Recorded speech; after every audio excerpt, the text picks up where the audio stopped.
Here's the voiceover of the text in English. Welcome to YBR, The Sword and the Story. I am Shariq Memood Khan, your guide through the mists of myth and legend. And today's story is one of immortality, prophecy, and a warrior whose name shook the heavens. This is the tale of Achilles, the invincible hero of Greece. A warrior born of gods, raised by wisdom, and destined for glory and tragedy. Achilles, the invincible hero of Greece. Part 1. The birth of a legend. Long ago, in the realm of ancient Greece, a boy was born who would one day become the greatest warrior of his time. His name was Achilles. His mother, Thetis, was a sea nymph, a divine being with knowledge of the mystical and the unknown. His father, Peleus, was a brave mortal king. Together, they created a child destined for greatness. From the moment Achilles was born, Thetis knew that her son was meant to be a hero, but she also feared for his future. She had heard a prophecy. Achilles would become a great warrior, but his life would be short. Determined to protect him, Thetis took him to the river Styx, a magical river that flowed through the underworld.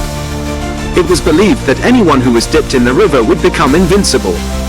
Holding her infant son tightly, Thetis dipped him into the icy waters. But in doing so, she held him by his heel, just one small part of his body that never touched the enchanted water. The rest of his body became immune to harm, strong beyond imagination. But the heel, untouched by the river's power, remained vulnerable. As Achilles grew, it became clear that he was no ordinary boy. He was fast, strong, and fearless. He trained under the wise centaur Chiron, who taught him the art of war, music, healing, and wisdom. Achilles learned to wield swords and spears, ride horses, and read the signs of the gods. But even as he grew into a powerful young man, the prophecy of his short life lingered like a shadow. Thetis, still fearful, tried to hide him from war and danger. But fate had other plans, for a great conflict was rising in the east, the Trojan War. And Achilles' name would soon echo through the ages. If you're enjoying the story so far, don't forget to hit that like button. To be continued. Hero of Greece. Part 2, The Call of War. Years passed, and Achilles grew into a warrior unmatched in skill and spirit. His fame spread far and wide, even before he had stepped onto a real battlefield. But peace was never meant to last in the world of heroes. Far across the sea, the kingdom of Troy became the heart of a great conflict. Paris, Prince of Troy, had taken Helen, the most beautiful woman in the world, from the Greek king Menelaus. Enraged, the Greeks vowed revenge.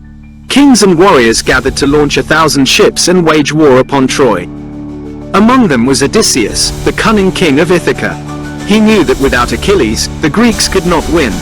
But Thetis, fearing the prophecy of her son's doom, had hidden Achilles away, disguised as a girl among the daughters of King Lycomedes.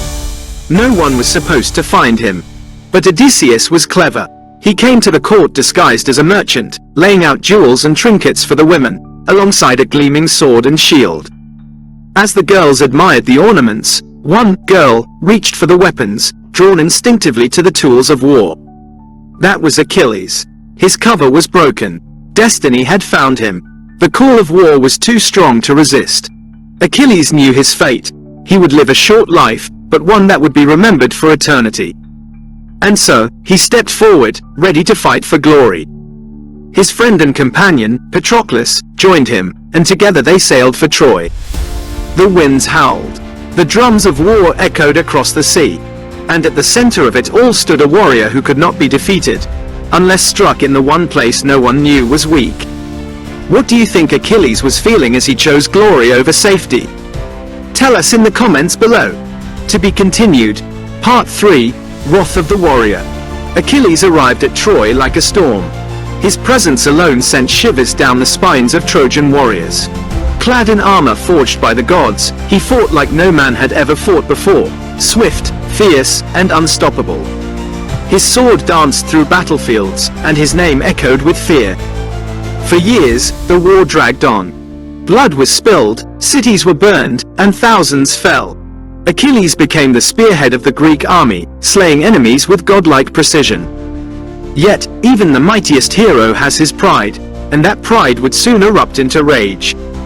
One day, King Agamemnon, the leader of the Greek forces, insulted Achilles by taking away Briseis, a woman Achilles had grown fond of.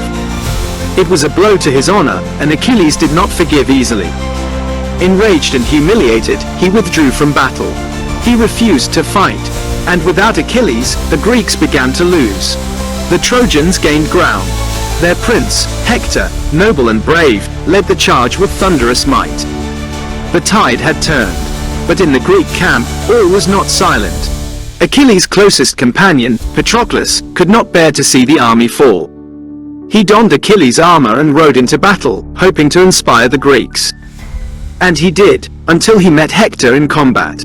Patroclus fell, slain by Hector's blade. When word reached Achilles, a darkness consumed him. Grief, rage, and guilt burned in his chest like wildfire. The death of Patroclus shattered his pride and awakened a fury unlike anything the world had seen.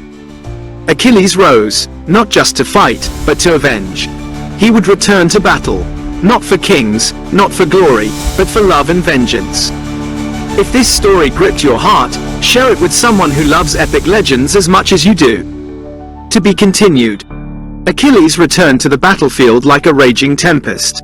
His armor, newly forged by the god Hephaestus, gleamed like fire under the sun.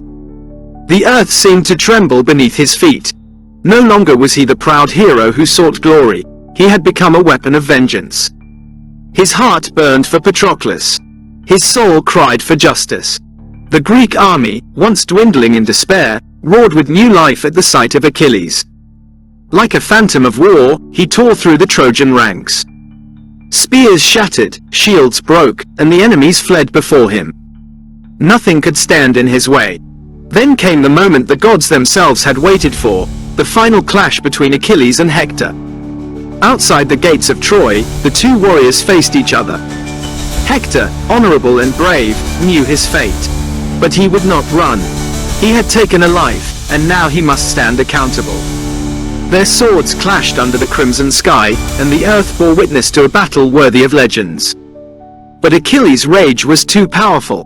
He struck Hector down and, in his fury, denied him the honor of a proper burial. He tied Hector's lifeless body to his chariot and dragged it around the walls of Troy. Even the gods looked away in sorrow. Achilles had avenged his friend, but at the cost of his own humanity. That night, King Priam of Troy, Hector's father, did the unthinkable. He entered the Greek camp and fell to his knees before Achilles. An old man, broken with grief, begging for the body of his son. In that moment, Achilles' heart softened. He saw not an enemy, but a father in mourning. He returned Hector's body, and for the first time in a long while, the warrior wept. Don't miss the final chapter of this epic legend. Hit that subscribe button so you never miss a tale from the world of myths and heroes. To be continued. Part 5, The Heel of Fate. Peace did not last long.